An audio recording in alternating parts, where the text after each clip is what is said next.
Oh, hey, what's up, fellas? It's the 6th of October. It's about 2:30 in the afternoon. I'm headed to the mailbox. I just finished dealing with yet another single mother who has, look, I'm going to show you, they're building a pool. I don't know if you can see it, but they have this concrete. Anyway, it don't fucking matter. Um, Now, listen to me. I'm not bagging on women at all, but then there's always that but, right?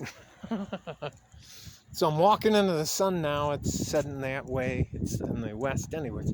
Um, she came over because this is probably the third single mother. I don't know if they have a network or something where they all talk to each other and point people out, but she brought her son over.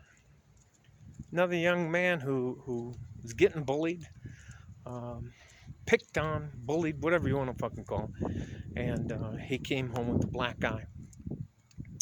And he told me that they've been taking his lunches and they've been taking his stuff and they took his jacket and all this kind of other stuff. And you know what? I think I'm not going to say this to be mean or anything, but at some point in time as a man, you have to become a monster. You have to be willing to do what it takes to survive. And that includes fighting. You have to be able to fight back or start a fight. Listen to me. I'm not telling you to be a bully or anything like that. I would never do that. I think that's probably one of the craziest things about our society is how much and how bullies and people that are fucking absolute assholes, selfish assholes, get ahead, and good, hard working, honest men get fucked over simply because they're not willing to be fucking scumbags, and how the scumbags sometimes end up being more successful just because they're fucking scumbags. So it is what it is. My advice isn't for anyway. So it comes over, and the kid's sheepish. He doesn't know how sheepish means. When I put my hands up, he was like this. He was like, oh, and I was like, look, you have to, And I showed him how to tuck his chin. I don't know if you know, you bite down, you tuck your chin, and you can roll your shoulders to absorb some of the punch. If you can protect your temple, you get hit in the ear, bust your ear up. That's no big deal. Anyways, I'll tell you something. God, I can't believe I'm going to tell you this. I got my ears pinned back because of, anyways. Doesn't matter, I'm getting the mail. Out of my mailbox. Okay, there we go. Got the mail. We're rolling back. It continues to shock me why women don't believe until it's too late that they need an actual man in their life. And I'm not talking about we have to dominate them and they have to do exactly what we say, or we're going to kick their ass or anything. No, it's nothing like that. There are some things that men's lives, it's crazy. It's so difficult sometimes. Hang on, I got to change the mail around so I don't drop it. There are so many differences between us as men and women that women just refuse to understand. I mean, they've seen so many TV shows about how they're smarter and stronger and can outthink us. And that's just the fucking delusional bullshit that they tell each other.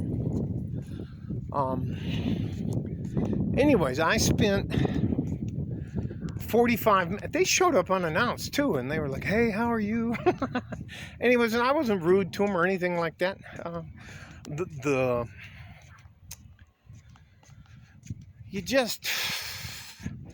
Women, at some point in time, if you're raising a son, you have to have a man. You have to have a man in your life, whether it's your father, your uncle, a brother,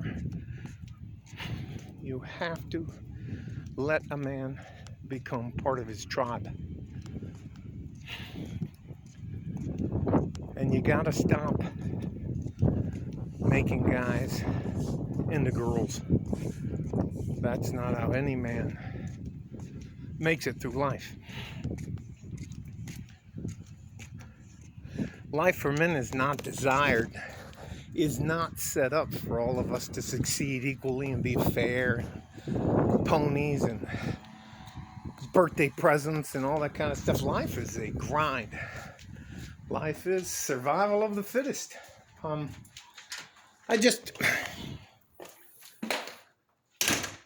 Right now, honestly, right now I have 15 students. I call them students. They're actually young men. I don't have any girls that are seeking to learn how to choke, fight, sprawl, use a gun or a knife. I just don't get them. And you know what? I have to tell you, at least 70% of the young men I end up running into have already been in at least 1 to 3 physical confrontations. And even if they wanted to fight back, they didn't know how to fight back. And again, I'm not bashing on women, but for me, when I raised my sons, they went through a crucible when they were 12 to 13. Now, for me, 12 and 13 is different. 12 is a young man, almost a boy, and 13 is teenager. You're a teenager, and that's the time in your life where things have to change. It's like they do in Latin America. They have a quinceañera, which is for a girl, 15 years. And here it's in the United States. I'm upset. It bothers me now if I hiccup or a burp